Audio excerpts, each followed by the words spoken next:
Joining us now from Brave New Films, Robert Greenwald, and Brave New Films has worked to make these videos about Rethink Afghanistan. The idea called Rethink Afghanistan. The idea being that everything you know about the war in Afghanistan is fairly false.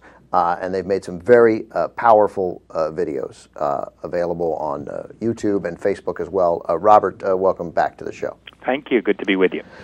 Before we even get into this, let me be clear, because I think people should see as many of these as possible. They have literally made me rethink Afghanistan, as I was a little late to the "what the hell are we doing" party. What's the best place to see these videos? And then we'll talk about the newest one.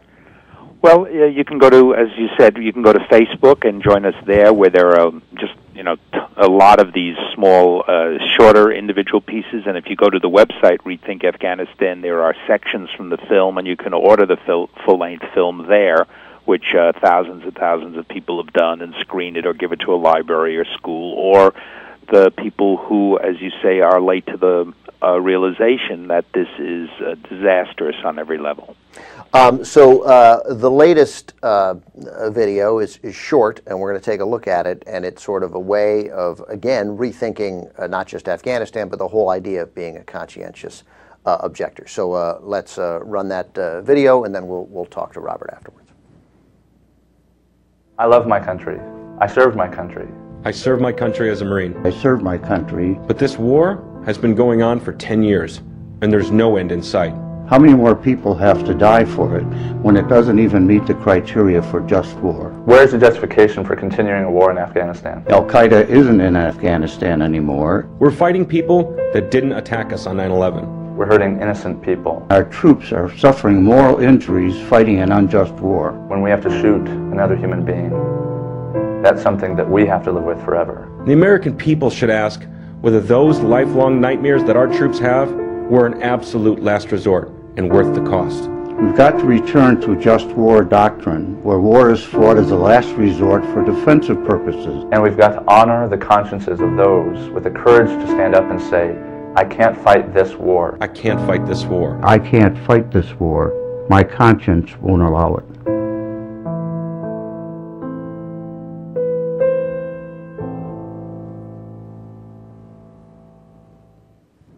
All right, Robert, so what is the idea being pushed here, in case folks missed it slightly? Well, the specific idea is that previously the notion of conscientious objectors meant you were opposed, or it was against your religion or your moral beliefs to fight any and all wars. The notion today that our partner groups are talking about is that people should have a right specifically to say, I am morally opposed to the war in Afghanistan, and I will not and do not want to fight that war for all the reasons that we've been talking about and others have been talking about this last year. My father, my exposure to conscientious objector status, my father served in the 69th Infantry in World War II and fought in France and some in Italy. Although he now says he didn't fight in Italy after telling me that his entire life, but nonetheless, he was in France and then Germany, and he talked about being a conscientious objector, and it was a little bit. He wasn't, but he knew a couple, and of course, it was a thing that people talked about, but everybody there was drafted or enlisted, knowing they were going to get drafted. Here, it almost strikes me that it's a fair argument to say that conscientious objector status can't really apply as easily, certainly, in a volunteer army. Yes, well, it certainly can't apply as easily, and I think that's a fair argument, but there are, people in the Army, for example, who enlisted or who were in the National Guard and were willing to serve in Iraq 1, for example, or had other beliefs in the U.S. government and the U.S. military, which did not include invading and occupying Afghanistan. So those people have been caught in a dilemma, as well as the notion that people are being sent back numerous times, as we keep reading about.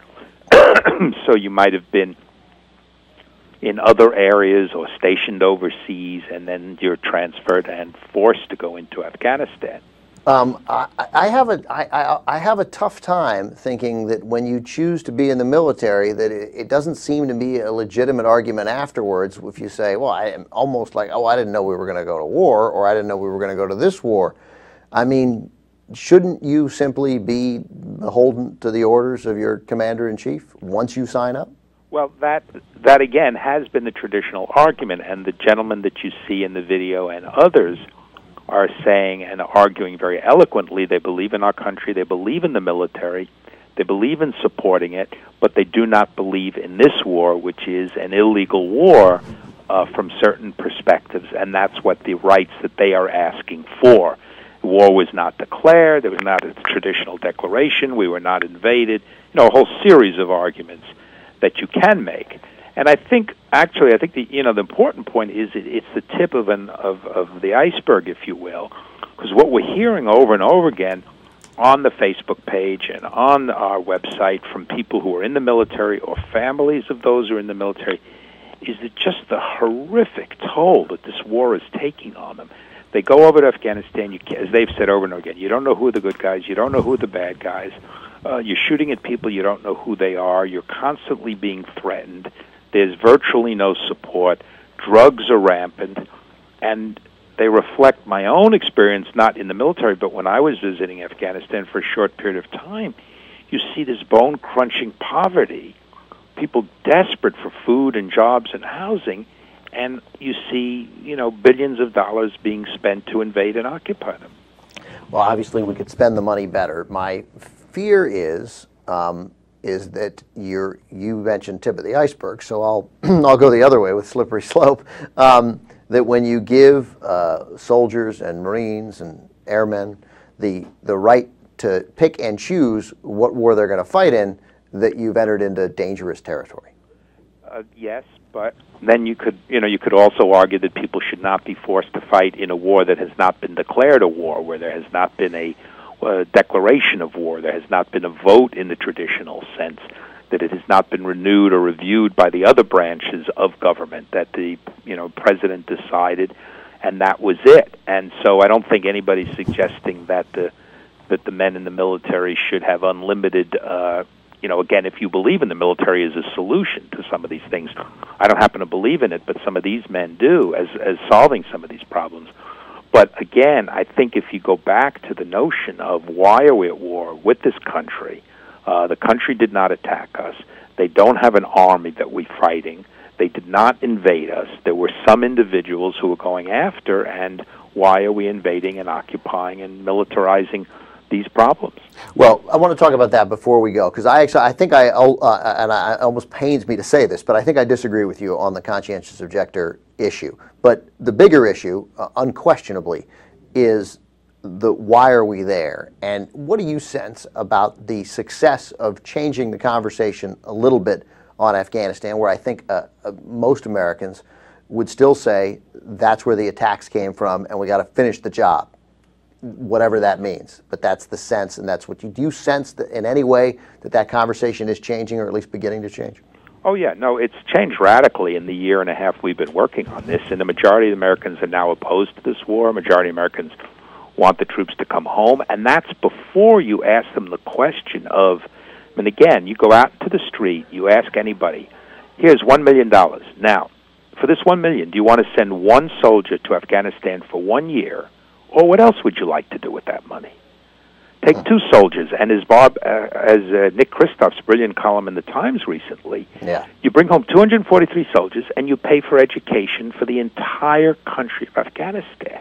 That's astounding, and I don't think you would get much disagreement about that. You wouldn't, except that's not what the people in charge are about to be in charge in January. But they work for us. They are our elected officials, damn it. And why aren't we having that conversation? And why aren't we putting their feet to the fire? And why aren't we questioning them about just going along as usual? Why are we sending more troops? Because we're there already. That's the reason. And the reason we're not having that conversation is because it's because, and not that you aren't influential, but it's guys like you, and it's people like Nick Kristoff, and it's people who are writing and suggesting this, and there's very little of that leadership from Washington, and none of that leadership from the White House.